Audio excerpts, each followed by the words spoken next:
অনেক ছেলে, তোমরা বুঝো না বাবা, তোমাকে চেহারা দেখলে আমরা বুঝি গুনাহ তোমাদের চোখ ভিতরে ঢুকায় ফেলছে, তোমাদের সাফা ভিতরে ঢুকায় ফেলছে।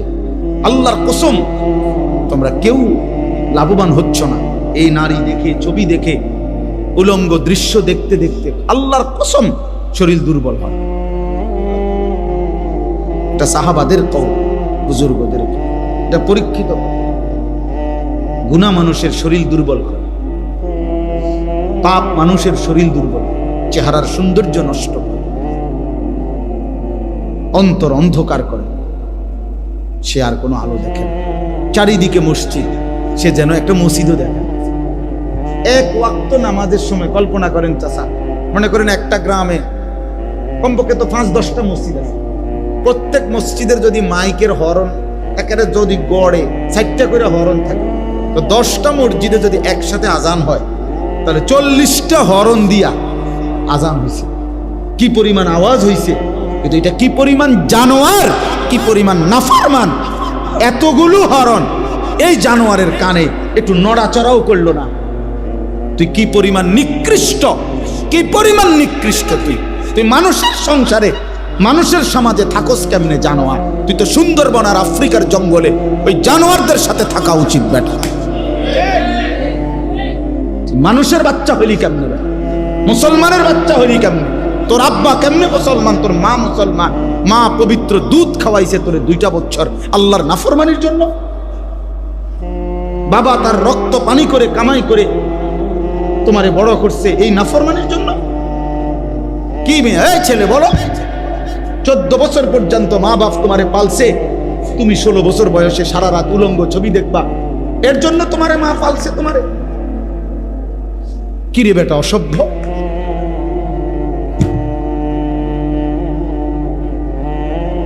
তোমা করে বুঝিয়া মা বাবা এই কষ্ট করে রক্ত পানি করে বড় করছে এ দিন রাত মোবাইল টিপবার জন্য। কার নারী দেখো?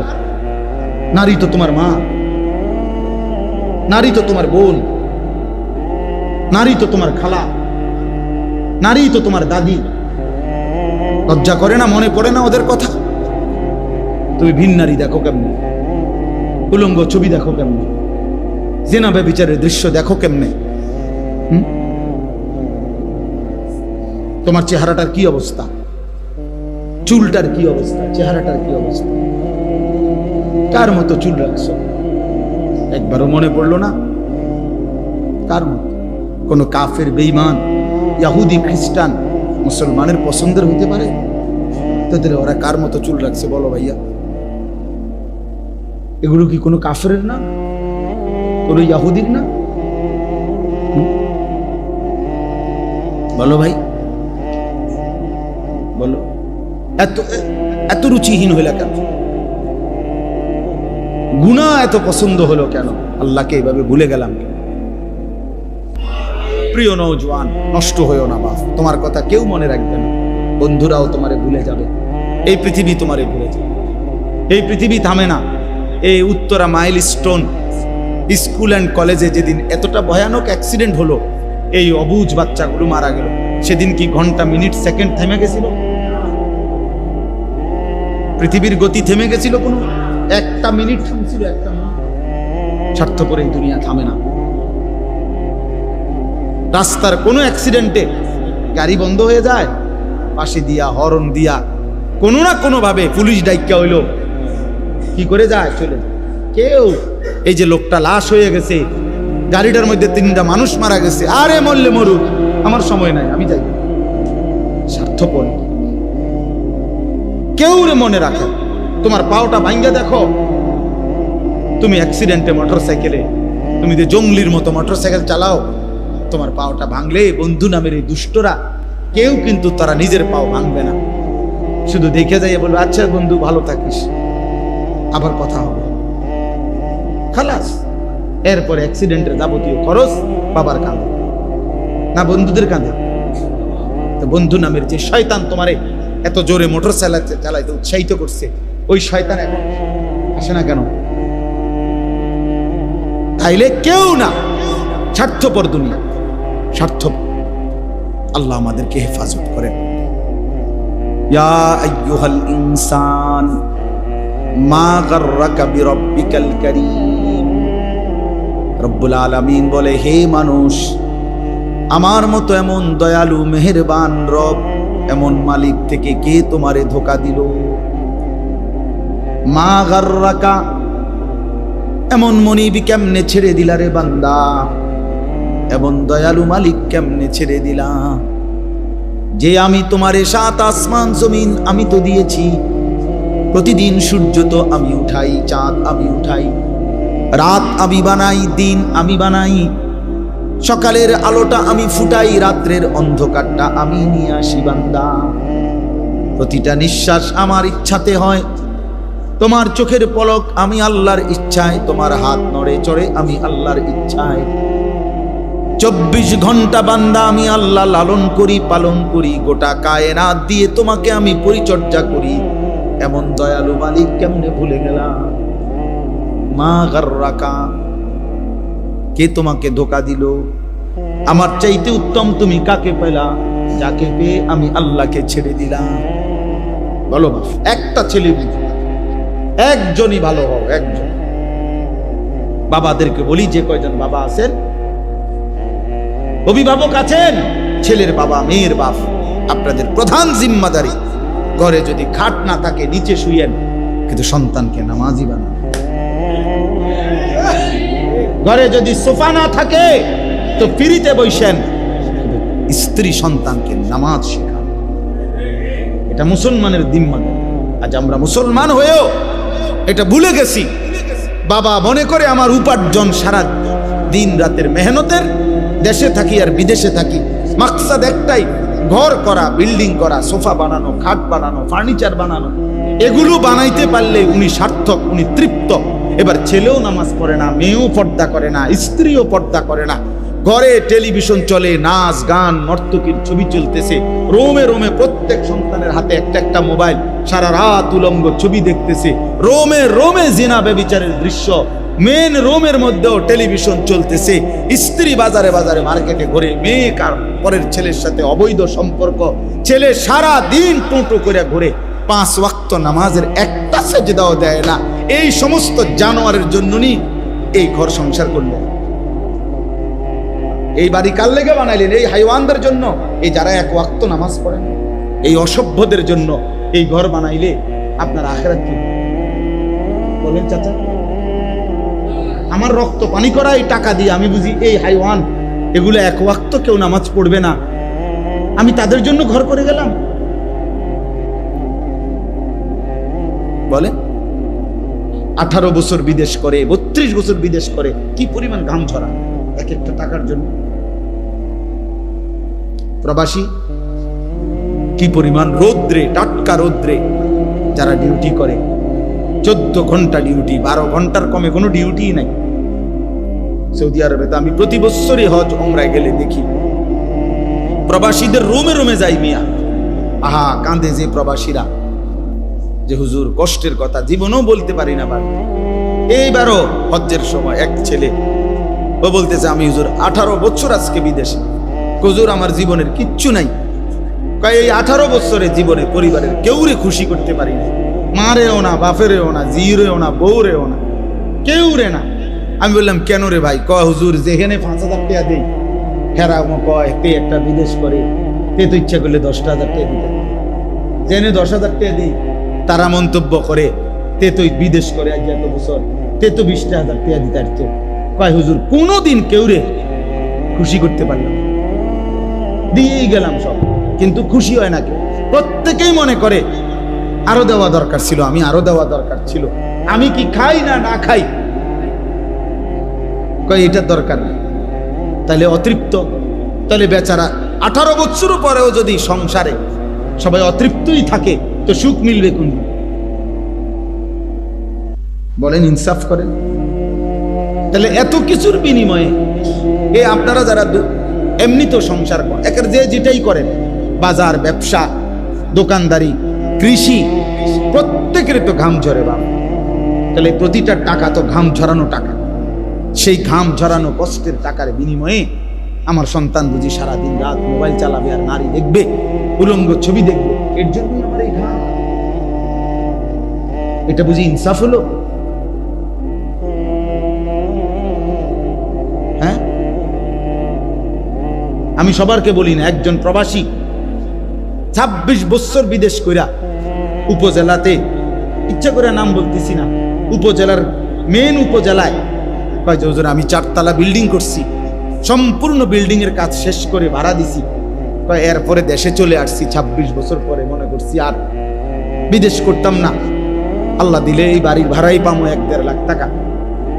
পরে উনি বলতেছে হুজুর আইসা যখন উপজেলার মার্কেটে বাজারে আসছি, মানছে আমারে আমার বেডির নামে, মানে আমার বউয়ের নামে আমারে চেনে, পুরা বাজার জেন দিয়ে হাঁটি মানছে, তাই যাও। আমি সবাইকে বলতেছি না, মানে উনি বলছে আমারে, উনা সবাই সব বন্ধ হয়ে গেলে পৃথিবী চলতো না, ঠিক কিনা বলেন না কেন? কিন্তু বলার উদ্দেশ্য হইল ওই বাচ্চারা আমারে জড়ায় ধরে কানছে, সিএনজি থেকে নাইমা আমারে দেখা, আমি দাঁড়াই আছিলাম বাজারের, মানে ওই উপজেলার একটা বাজারে, জড়ায় ধরে কাইন্দা আমার এই কথাটা বলছে, হুজুর আমি শেষে মানে লজ্জায় যে, অর্থাৎ আমার মহিলা আমার স্ত্রী এই পরিমাণ বাজারে ঘুরছে যে প্রত্যেকটা রিক্সাওয়ালাও আমার বেডি দিচ্ছিল, আজ আমারে কয় ওই তাই জামাই মহিলার নাম ধরে বলে, বিনীত লজ্জায় আমি এই নিজ গড়া বাড়ি ছেড়ে আমি গ্রামের বাড়িতে চলে গেছি, তা করে লইয়া বলছি না এই শহরে থাকতাম না, এই শহরে মানুষ আমার স্ত্রীকে দিয়ে আমারে ছেড়ে, কথার কথা। তাহলে ভাইয়া বলো, এক বাবা বলছে আমার যে আমি হুজুর 7 বছর বিদেশ করে দামি বিল্ডিং এর 4 তলার ফ্ল্যাটে বউ বাচ্চারে ভাড়া রাখি, তা করে প্রতিটা মাসে তাদের জন্য সব টাকা দেই, 3 বার ফোন দিছি বাড়িতে, বিবিও ধরে না, 3 বার ছেলের মোবাইলে ফোন দিছি, ছেলে কয় যে আব্বু আমি গেমস খেলতেছি পরে ফোন দেবো, এরপরে আবার অপেক্ষা করে আবার দিছি 3 বারের পরেও আমার ছেলে কয় বললাম না তোমাকে গেমস খেলতেছি পরে ফোন দেবো, বললাম না, বারবার ফোন দিচ্ছ কেন? আল্লাহর কসম মক্কা শরীফে বলছে লোকটা আমার। পরে কয় হুজুর আমি কেউরে না বইলা এরপরে বিদেশ থেকে বাড়িতে আসছি, আইসা কয় আমার ফুতেরে এই 4 তলা বিল্ডিং থেকে লাইট থাইয়া পাও দি লাইট থাইতে নিচে নামাইছি, বেডিরও বলছি বউরে সবগুলার গ্রামের বাড়িতে রাখা বুঝি এনে থাক, শহরে থাকুন লাগবে, আমার রক্ত পানি করা টাকা বিনিময়ে তোমার গেমস খেলা, আমার সাথে কথা বলার কি নাই? না, জন্মদাতা মা, এই জীবনের অর্জন একজনই বুঝে, আপনার সন্তানকে দিন শিখানো আমার দায়িত্ব। প্রয়োজনে খাট কম হবে, প্রয়োজনে সোফা না হবে। আমার আব্বা আলহামদুলিল্লাহ, আমরা 5 ভাই 3 বোন, আমার বাবা মৃত্যুর সময় আমাদের জন্য কোনো বিল্ডিং করে দিয়ে যায়, ঘর করে দিয়ে যায়। 2015 সালে আব্বা ইন্তেকাল করছে, কিন্তু আমরা 5 ভাই 3 বোনকে দিন শিখাইছে বাবা। 5 ভাই আলহামদুলিল্লাহ আল্লাহর দয়া আলেম আছে। বিনিময়ে 2015 সালে আব্বা যখন ইন্তেকাল করছে, এখন 25 সাল, 10 বছর। এই 10 বছরের ব্যবধানে আব্বার মৃত্যুর পরে আমরা 5 ভাই আলাদা আলাদা জায়গা কিনছি, বিল্ডিং করছি, ঘর ফার্নিচার সব কিছু কিনছি, কোনো অসুবিধা হয়েছে না। আব্বা না করে দেওয়ার পরেও এডি আমগো হয়েছে, কিন্তু আব্বা দিন শিখায় গেছে। এখন আল্লাহর কোরআন যদি আমি পড়ি তাহলে আমারও নেকি, খোদার কসম আমার আব্বার কবরও নেকি, আমার আব্বাও লাভ, আমার বাপে লাভ না। আর আমি যদি আপনাদেরকে একটা কথা এখন বললাম, ওয়াজ করলাম, এটার কোনো যদি সোয়াব হয় আমার, তা আমার আব্বার কবরও যাবে, আমার আমল নামাতেও কি হবে? তাহলে কাম হয়ে গেছে না? বিল্ডিং তো হইছেই আমারও, আর আব্বাও তো কাম হয়ে গেল, আব্বারও কাম হইলো, আমারও। আমরা 5 ভাই 5টা মসজিদে জুমা পড়াই, তো এর নিয়ে কি নেই? কথা বলেন না কেন? তো এই নিয়ে কি আমার বাবার কবর? 5 ভাই 3 বোনের 8 জন ভাই বোনের যতজন সন্তান সবাই মাদ্রাসায় পড়ে। তাহলে এই যে সবগুলো বাচ্চা মাদ্রাসায় পড়ে, আল্লাহর কোরআন পড়ে, তো দাদার আমল নামার মধ্যে সব যাইতো না? নানা আমার বাপ নানা, আমার বাপ দাদা, সব যাবে না? কারণ উনি তো ওনার সন্তানদেরকে দিন শিখানোর কারণে এখন আমরাও আমাদের বাচ্চাদেরকে কি শিখাচ্ছি? তাইলে এই জন্য আমাদের মূল ডিউটি আমার সন্তান, আমাদের মূল ডিউটি আমাদের স্ত্রী, স্ত্রী সন্তানের ঈমান আমল নামাজ, এটা আমাদের জিম্মাদারি। খানা আলু ভর্তা দিয়ে খাইলেও পেট ভরে যায়, 10 রকমের গোশত লইয়া বইলেও কিছুক্ষণ খাইলে পেট ভরে যায়। 10 আইটেমের তরকারি যার আছে সে কোনো এক বালতি ভাত খায় না, বরং সে একটা নির্দিষ্ট পরিমাণ খানা খাইয়েই কি পেট ভরে যায়। তো দুনিয়া তৃপ্ত, এমনিতে একটু পরে পেট ভরে যায়। আখিরাত আল্লাহ আমাদেরকে বুঝার তৌফিক দান করে। অতএব আমি যে কথাগুলো বলতে চাইলাম, ছেলেরা বাবা তোমাদেরকে বলছি, ধমক দেওয়া মূল মাকসাদ না। তোমার সাথে কোনো ঝগড়া করে আসি নাই আমি, না তোমার সাথে কোনো ঝগড়া করতেছি, তো তোমারে মনে করাই তোমরা যে কয়জন ছেলে বসছো, তোমাদের এই ছেলেদের মধ্যে অধিকাংশেরই চেহারা বলছে তোমরা নামাজ পড়ো না। আমার বাপ কেন নামাজ পড়ো? আল্লাহকে ভুলে থাকার মধ্যে কি স্বার্থ? নবী সাল্লাল্লাহু আলাইহি ওয়াসাল্লাম স্পষ্ট হাদিসে বলছে, সবাইকে বলি, আল্লাহর নবী বলছেন 2টা নামাজ জামাতের সাথে পড়ে না ওই ব্যক্তি, খোদার কসম নবী বলছে যে মুনাফিক। লা ইয়াশহাদুহুমা মুনাফিকুন, বিশুদ্ধ হাদিস। নবীজি বলছে মুনাফিক এই 2 নামাজে আসে না, এক হলো ইশার নামাজ, এক হলো ফজরের নামাজ। আল্লাহর নবী সাল্লাল্লাহু আলাইহি ওয়াসাল্লাম ইশার নামাজ এবং ফজরের নামাজের জামাত যে পড়ে না, রাসূল বলছে স্পষ্ট এটা মুনাফিক। হযরত আব্দুল্লাহ ইবনে ওমর রাদিয়াল্লাহু তাআলার ছেলে আব্দুল্লাহ ইবনে ওমর বলেন যে আমরা নবীজির জামানায় যে ফজরের নামাজে অনুপস্থিত থাকতো, আল্লাহর কসম তিনি বলেন আমরা নবীজির জামানায় তাকে মুনাফিক হিসাবেই ধারণা করি। ফজরের নামাজ উচ্চ ভাইয়া, হ্যাঁ। হযরত আব্দুল্লাহ ইবনে মাসউদ বলেন রাদিয়াল্লাহু তাআলা আনহু, তিনি বলেন আমরা নবীজির জামানায় চিহ্নিত মুনাফিক যারা, ঘোষিত মুনাফিক, চিহ্নিত, যেমন আব্দুল্লাহ ইবনে উবাই চিহ্নিত মুনাফিক ছিল, যে চিহ্নিত মুনাফিকরাও ফজরের নামাজের জামাতে আসতো এই লজ্জায় যে মানুষ তো ডাইরেক্ট মুনাফিক ডাকবে, এই জন্য লুকাইবার জন্য, মানে সে যে মুনাফিক এটা সে না বোঝে, লুকাবার জন্য হলেও নবীর জামানায় চিহ্নিত মুনাফিকরাও ফজরের নামাজের জামাতে। তাহলে তুমি মুমিন, এবার তোমার হালাত কি বলেন? বলেন। আল্লাহর নবী সাল্লাল্লাহু আলাইহি ওয়াসাল্লাম বলেন ফজরের নামাজ যে পড়ে না সে খবিস। খবিস খবিস হাদিস এটা স্পষ্ট। খবিসান নফস, শুধু খবিস না, রাসূল বলছে তার কলজাটা, তার ভিতরটাও খবিস, আর ভিতরটা শুদ্ধ খবিস। এই খবিস একেবারে খবিস। আর খবিস থাকে কোথায়? টয়লেটে। খবিসের মূল ঠিকানা কোথায় জানেন? টয়লেটে, পেশাব পায়খানা। কেমনে বুঝলেন? নবীজি সাল্লাল্লাহু আলাইহি ওয়াসাল্লামের আমল ছিল তিনি টয়লেট বাথরুমে ঢুকতে পানাহ দোয়া পড়তেন, যেটা এই দোয়ার অর্থই হলো আল্লাহ আমি খবিস থেকে কি চাই? পানাহ চাই। তাহলে বোঝা গেল খবিস কোথায় থাকে। তো নালে এই কথা বলতেন কেন? বিসমিল্লাহ আল্লাহুম্মা ইন্নী আউযু বিকা মিনাল খুবুসি ওয়াল খাবাইস। তাহলে বোঝা গেল খবিস কোথায় থাকে। এই জন্য এই বেনামাজি ফজর পড়ে না যেগুলো অপদার্থ, এগুলো যখন ঘুম থেকে ওঠে এটি মূলত বাথরুমের থেকে ওঠে, বাথরুমের টাঙ্কির থেকে। এদের সারা দেহে পায়খানা, এদের সারা দেহে পেশাব। আচ্ছা আরো প্রমাণ শুনেন। আল্লাহর নবী সাল্লাল্লাহু আলাইহি সাল্লাম বলেন যে ফজরের নামাজ পড়ে নাই, ঘুমায়েছিল, আল্লাহ রাসূল সাল্লাল্লাহু আলাইহি ওয়াসাল্লাম বলেন যাকা রাজুলুন বালা শাইতানু ফি উযুনাইহি। নবীজি বলেন এটা এমন লোক যার 2 কানে শয়তান পেশাব করে দিয়েছে। শয়তান তার 2 কানে মুইতা দিছে। এর শয়তান তো 6 মাসের বাচ্চা, ঠিক না? বুঝেন না এমনি কথা? শয়তান কি 6 মাসের বাচ্চা যে পেশাব অল্প করবে? শয়তান তো অনেক বয়স্ক, তার পেশাবও তো বেশি। তাহলে শয়তান কারো গায়ে মুতলে তার তো তোষক শুদ্ধ বিদ্যা যায়, তার শরীর তো ভাসে ভাসেই, তোষক শুদ্ধ কি? ছি ছি ছি ছি ছি, লজ্জা থাকা উচিত, হায়া থাকা উচিত। এই জন্য আল্লাহ রাসূল সাল্লাল্লাহু আলাইহি সাল্লাম বলছে, যারা লজ্জা নাই সে যা ইচ্ছা তাই করে, যা তোকে ছেড়ে দিলাম। ইজা আলাম